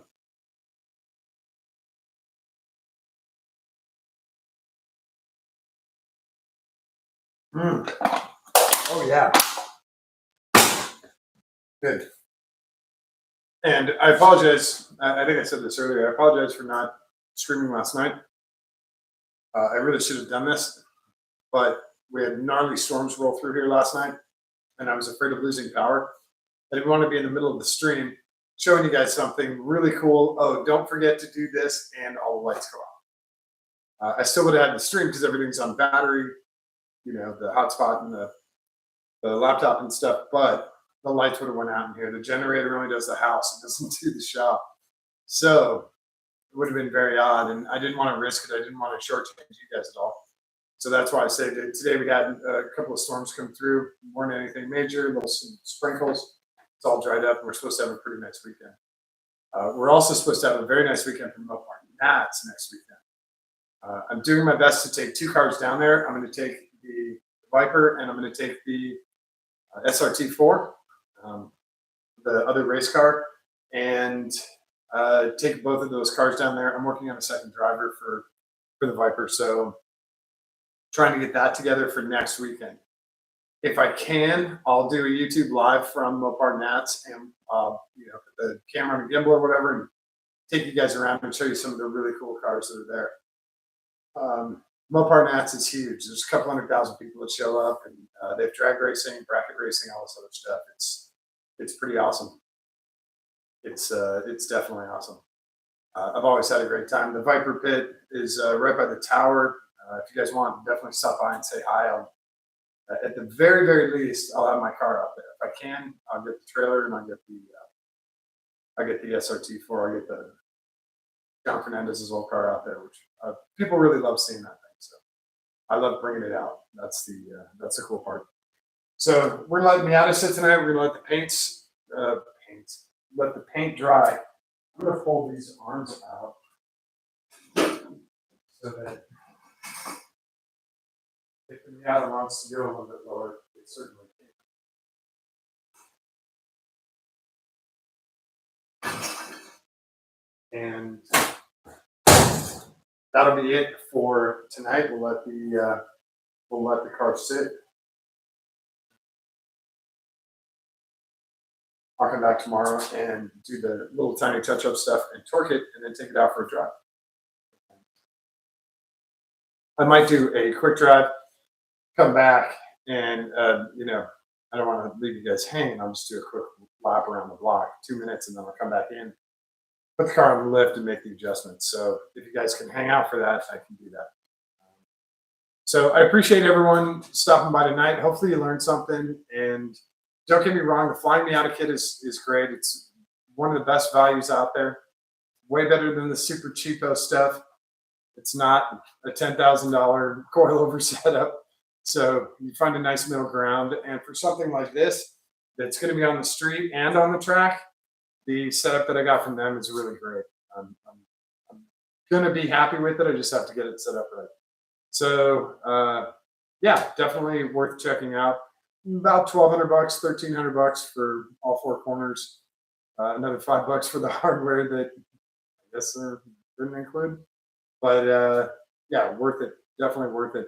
So we'll do some test drives tomorrow, and we will do some adjustments tomorrow to make sure we get this thing back down where we liked it last time. So,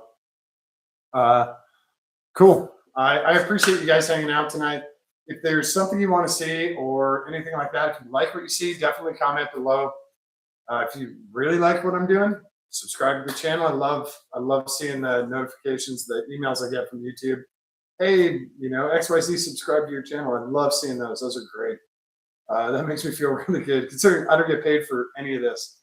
I'm doing this all on my own time and out of my own pocket and everything else. So that's cool that you guys are enjoying it. I love teaching you guys stuff. If there's something you want to see me change or do differently, definitely tell me. I love learning new ways to do things. Absolutely love that. Love it. So yeah, we'll be back in tomorrow. We'll try and do it a little bit earlier tomorrow because it's a weekend, and I'd love to get this thing out and enjoy the sunshine and all that. So thank you guys very much for hanging out tonight. I really appreciate it. And don't forget to show someone that you love them today. Give them a kiss on the cheek. Give them a kiss on the tip of their nose. Hold their hand. Give it a squeeze. It's important for them, but it's really, really important for you. All right. Thanks, everyone. I will catch you tomorrow. All right. Have a great night. Thanks.